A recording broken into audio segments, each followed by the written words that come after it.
નમસ્કાર, એમ કવરેજ ન્યૂઝમાં આપનું સ્વાગત છે। ભાદરવી પૂનમને હવે ગણતરીના જ દિવસો બાકી છે ત્યારે અમદાવાદથી લાલ દંડાવાળા સંઘે અંબાજી જવા પ્રસ્થાન કર્યું। અંબાજીમાં ભાદરવી પૂનમના મેળાનું વિશેષ મહત્વ રહેલું છે।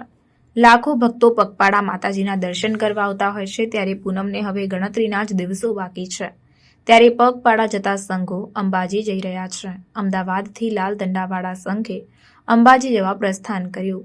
ધજા પૂજન આરતી કરી બોલ મારી અંબે જય જય અંબેના નારા સાથે ભક્તોએ અંબાજી જવા પ્રસ્થાન કર્યું હતું।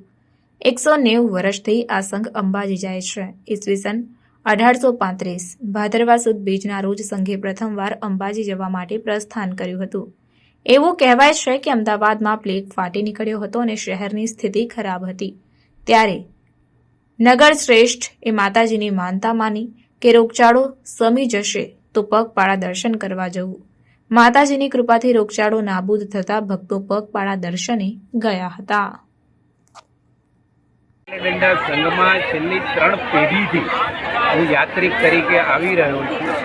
આ લાલ દંડા સંઘ આજથી 180 વર્ષ પહેલાં જ્યારે અમદાવાદ શહેરમાં પ્લેગનો રોગચાળો ફાટી નીકળ્યો ત્યારે અમદાવાદ શહેરના નગર શેઠ શ્રી હઠીસિંગે માતાજીની બાધા રાખી હતી અને માતાજીને કહેલું કે આ પ્લેગનો રોગચાળો શમી જશે તો હું અંબાજી પગપાળા આવીશ અને ત્યારથી એ 5 માણસોને લઈને અંબાજી પગપાળા જે રૂટ ઉપર જે રીતે ગયેલા આજે એ સંઘ આટલું મોટું વટવૃક્ષ થઈને આજે અમે 500 યાત્રિકોને સાથે લઈને અંબાજી જઈએ છીએ જેમાં અમારી પાસે 61 ધજાઓ છે અને 61 ધજાઓ બ્રાહ્મણો અબોટિયું પહેરી અને પરંપરાગત રીતે સંપૂર્ણ કરવઠાની રીતે ચાલતા પગપાળા અંબાજી માતાજીનું સ્મરણ કરતા જાય છે અને આજે અમે 500 યાત્રિકો અંબાજી માતાજીની પાળે પગે લાગવા માટે જઈએ।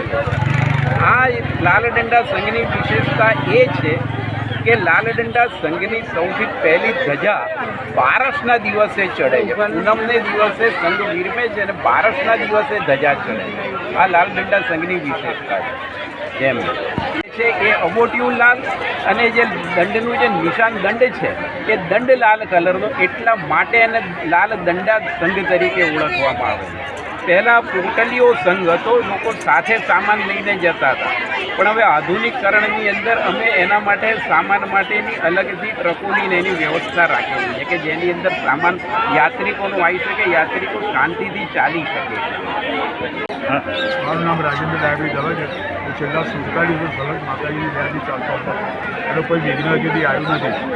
અમારી જોડે પહેલાં 1200 માણસો હતા, અત્યારે માણસો ઓછા થઈ ગયા, 300 બાકી પહેલાં બહુ માણસ અમારા શહેરમાં શરૂઆતથી આવતી અને માતાજીની બધા પર કૃપા રહી અને આશીર્વાદ બધા સુખી।